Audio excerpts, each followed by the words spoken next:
It's the Daily Dog. Hey y'all, welcome back to the Daily Dog. Thanks for being with me today. Okay, my friends, it's a Friday, it's the end of the week, it's a Masterpiece Friday episode coming at you, and it can't get more masterpiece than Yes. No matter what Yes we're listening to, it seems like these guys are always delivering the goods, and I am happy that you are here because we're going to be going back to Tales from Topographic Oceans and listening to side 2 with their song The Remembering. So, this album was released in 1973, and I started listening to this album with a review of side 1, The Revealing Science of God, back in November of last year with episode number 259. Well, now we are finally turning the record over and getting to side 2, and I'm excited to listen to it. This album is quite an ambitious effort from Yes. It's a double album and it's made up of 4 side long tracks. And as I read in, they had released Close to the Edge the year before, and they were on tour. And John Anderson was thinking about how they could capitalize on the success that they'd have with these long form pieces, like the title track from Close to the Edge.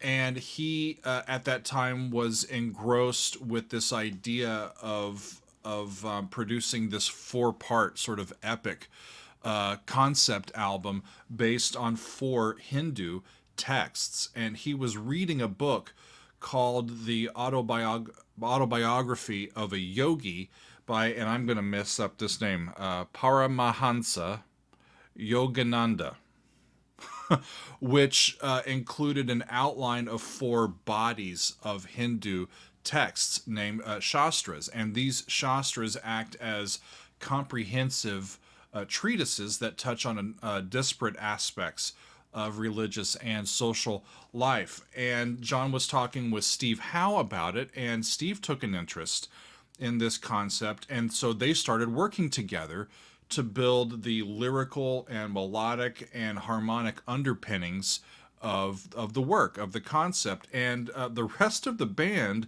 was hesitant, and they needed to be persuaded that this was the right idea to go with. And they were convinced, and the band ended up spending about 5 months arranging and rehearsing and recording the album. And so we get to this second side, the remembering, and then in parentheses it says "Hi, the memory." So that's the full title, and this relates specifically to the Smriti, meaning that which is remembered. So the title makes sense, and this refers to the tradition of handing down knowledge to the next generations, whether it be from an oral tradition or a written tradition. Right, so let's waste no more time. Let's get into it, y'all. It's a long track. It's about 20 minutes long. John Anderson is on lead vocals and harp and percussion.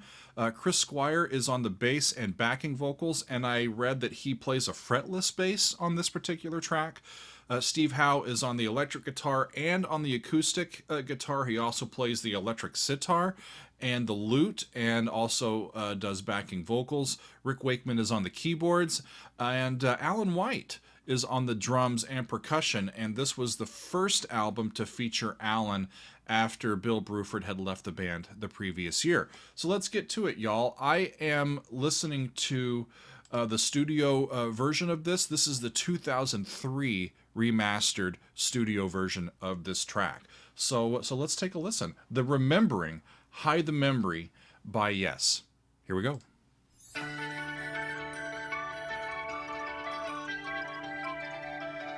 Bright sounds.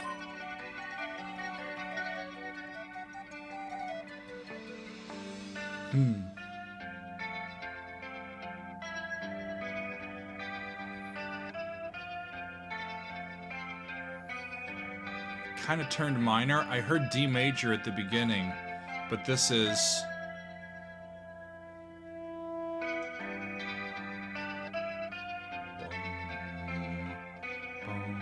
F to G, F, G.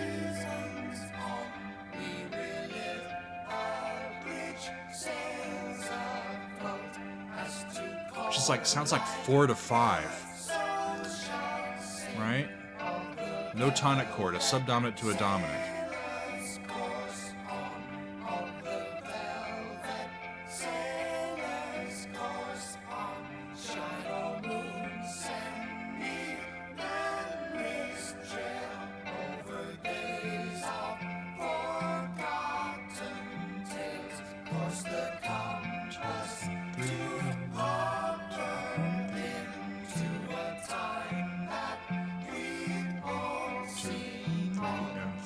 And 3 plus 4.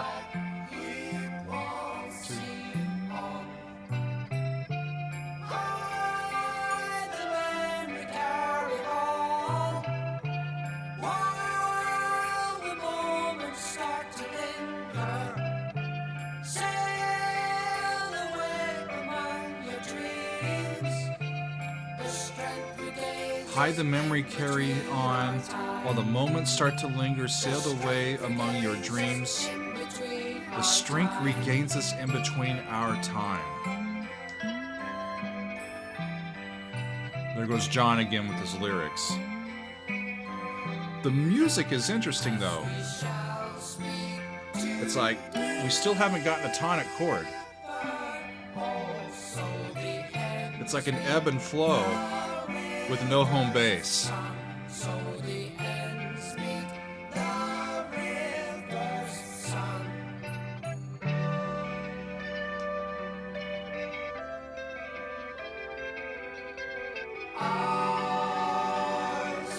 Back into major-ish. Instead of it being an F and G, that F went to F sharp, now they're on a B minor chord.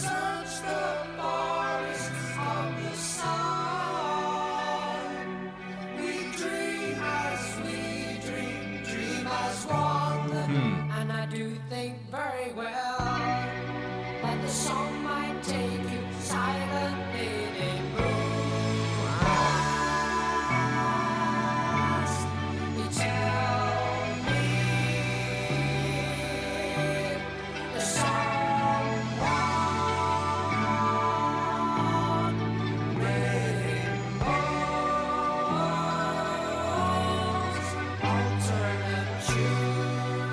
It's a real orchestral approach to these sounds that they're doing, y'all. Everything kind of melds into each other.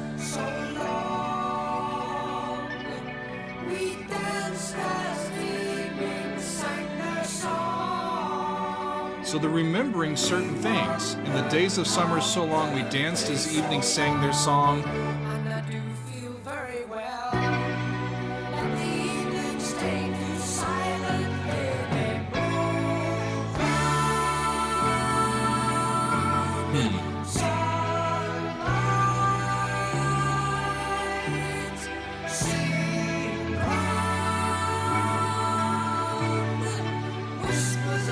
It's not as rhythmically aggressive, right?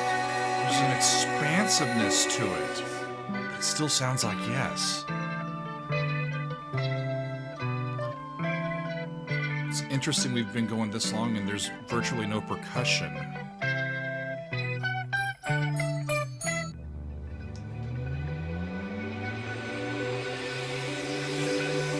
What is coming? Oh, that's beautiful. Ooh, half step. Minor chord up a fifth. Another minor chord up a fifth.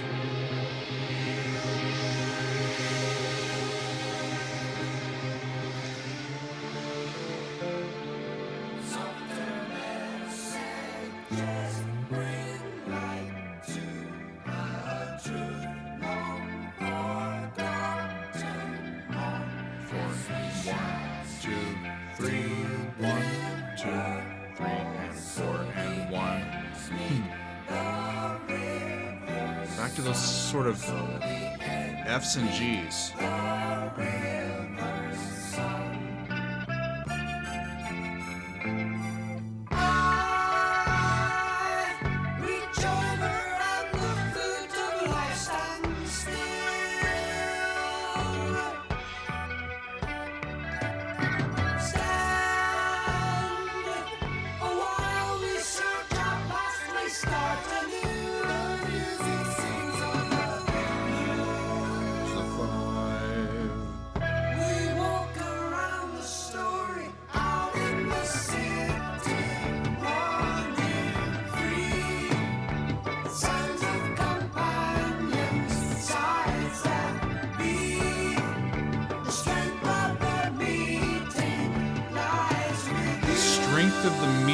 lies with you.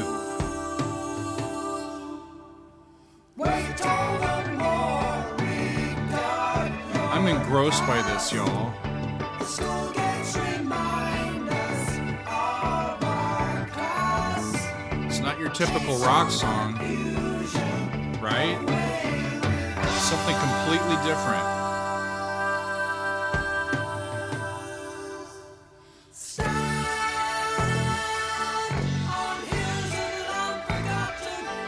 Stand on hills of long forgotten yesterdays. That's part of that remembering, that passing down of knowledge, right?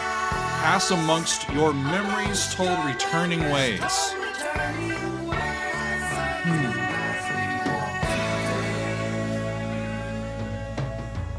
We walked around the story out in the city, running free.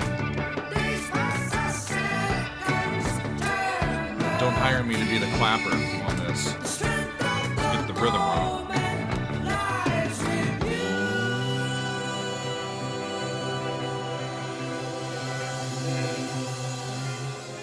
Whoa! It's like minor 4 over that.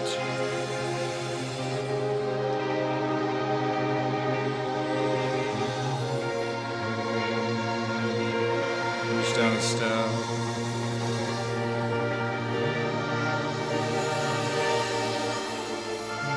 Down by half step. That's gorgeous. And then move up a minor third. It's just all morphing from one into another.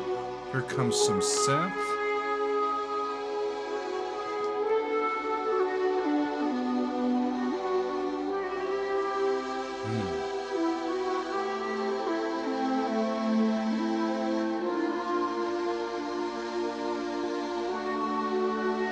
That's cool. Flat 6 to major 1. Beautiful. Just beautiful sounds.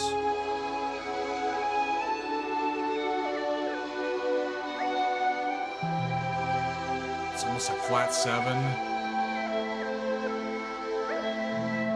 Minor 5, flat 6. And then major 1. That's that chromatic shift that you hear.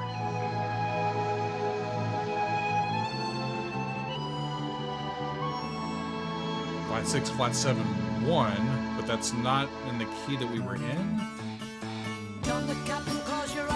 It was flat 6, flat 7, 1, but to the 5, and then that 5 went back to 1. That was cool. So that would have been flat 3 to 4 to 5.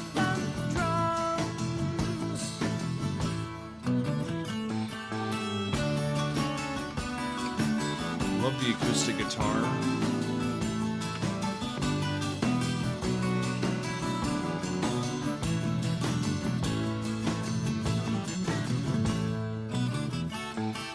Forced to pick between the mouth of freedom, did we learn to fly? Remember to sail the skies, distant suns. Will we reach winds alive? Wow, that chord turns major. Other skyline. That was an interesting little... Other sky. Yeah, they had to repeat it to make sure that we got it. To hold you.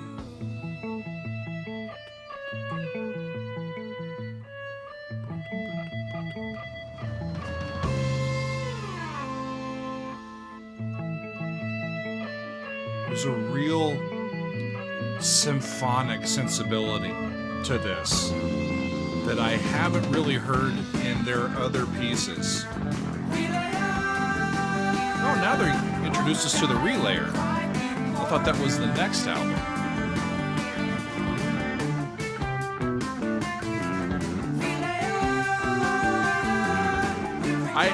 I just marvel continually at John's range. I mean, because it's a G, and it's really high for me, but it's not for him. So it sounds completely different when he sings it versus somebody with without his range and vocal timbre, right?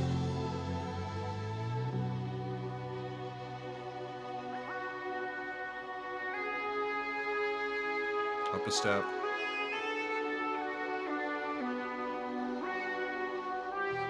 flat 7.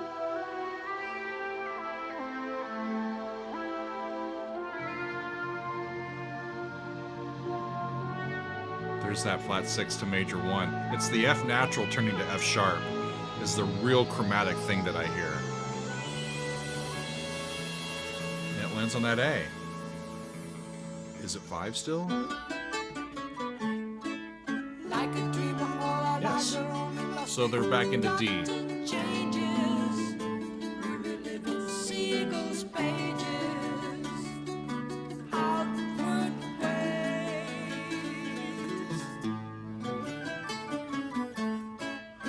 With the lute and the acoustic guitar, it sounds ancient. It has an ancient sound to it.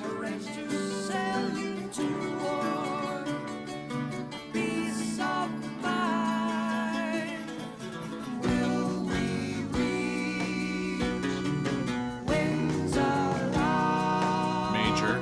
B goes to B major. And then it's F to G to A. That's the same thing I did before. B minor to B major, and then F, G, and A. That's a fascinating phrase. And we're halfway through it or more, and the percussion has been very understated.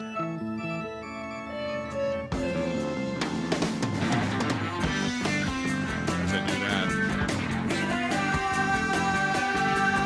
All the passion spent on one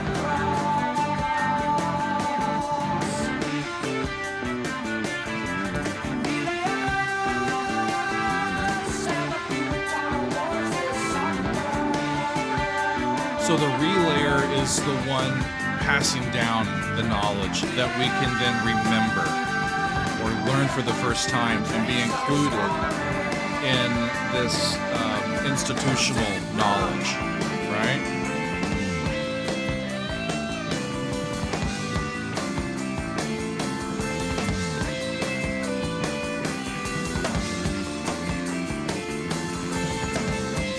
Chris's bass sounds really fascinating on this track too.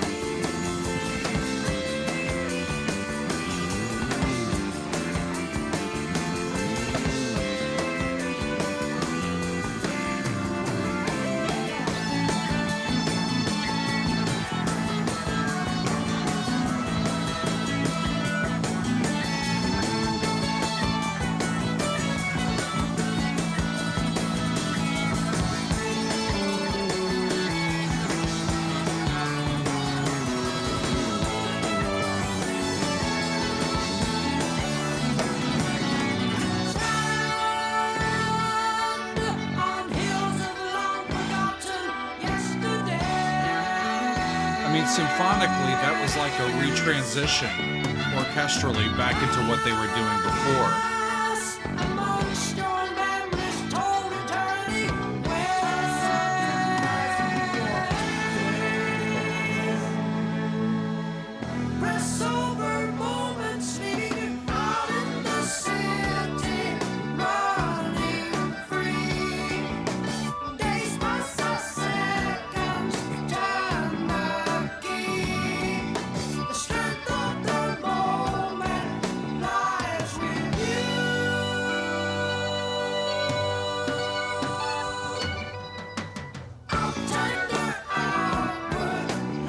I don't hear a ton of really out front keyboard stuff on this. It's really understated.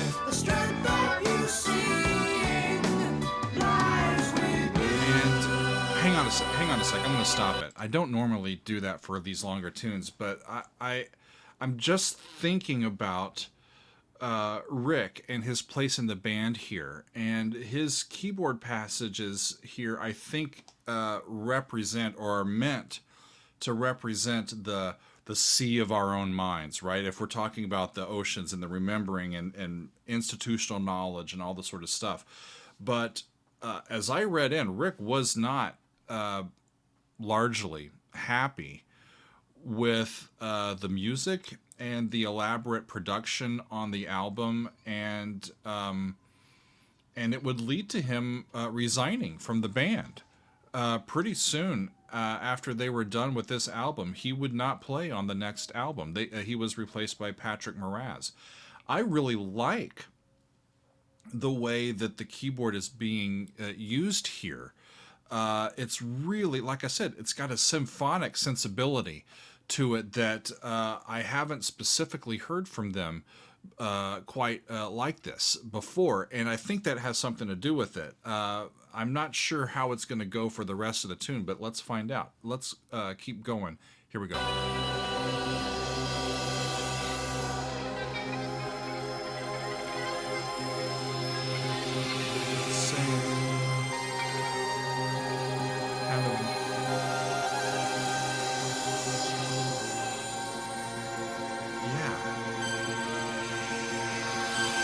And they get to B flat minor.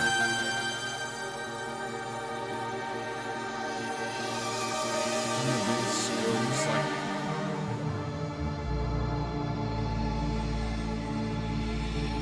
the B flat down by a half step. And then they get back into D's and G's. That's remarkable how they're able to do that. It's a pretty major shift. It's just seamless.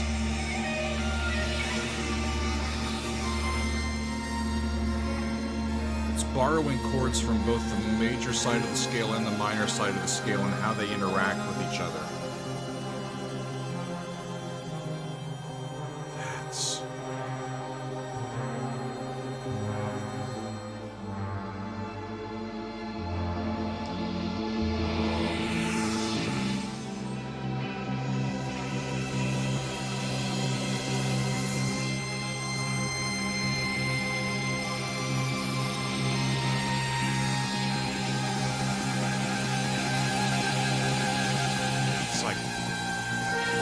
It's like F minor and C minor down to B flat, E flat, down to D, right? Then up to A, right?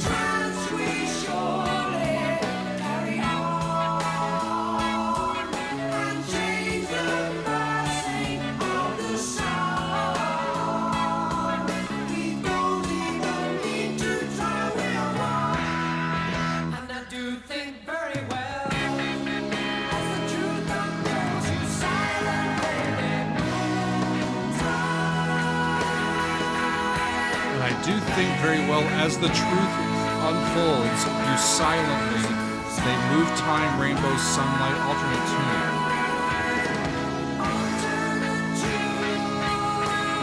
What are you talking about, John?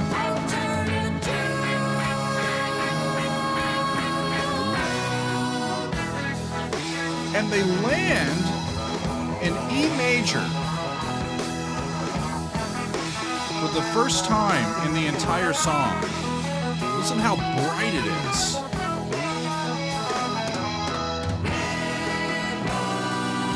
Minor to flat 3.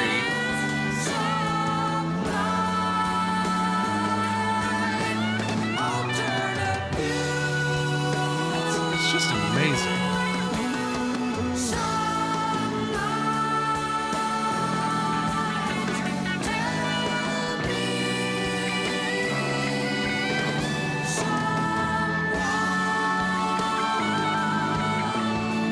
Chris's bass down there, just holding court.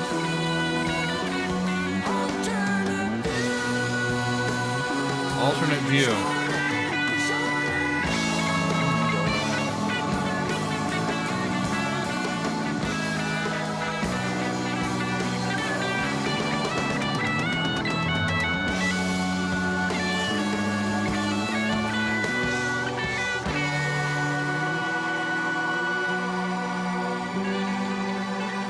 To the end.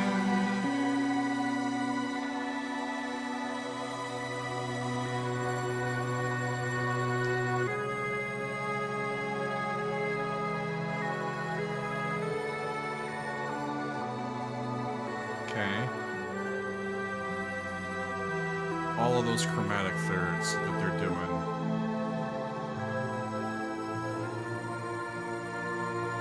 flat 6, major 1, which they've done before. And that was an...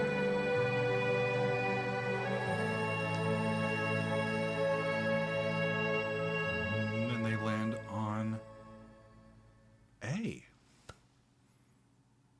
as they finish out.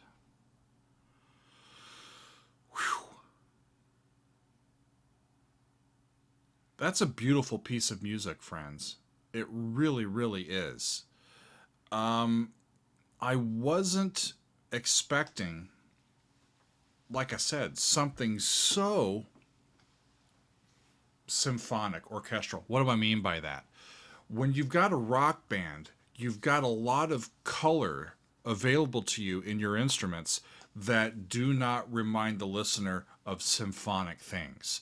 You've got electric guitars, you've got, trap set, you've got electrified bass, you've got, in this instance, synthesizers, but they're doing a lot of lutes and acoustic guitars and harp and soundscapes that just kind of move from one into the other, and there's a real sort of orchestral nature to it, and I really, really enjoy it. I'm not sure it's my favorite one that I've ever heard from Yes, but I really did like that. So one of the things that struck my brain as I was reading in today was topographic. Do we understand what topographic means? Tales from Topographic Oceans. That's a heck of an adjective, y'all. So topographic is the art or practice of graphic delineation in detail,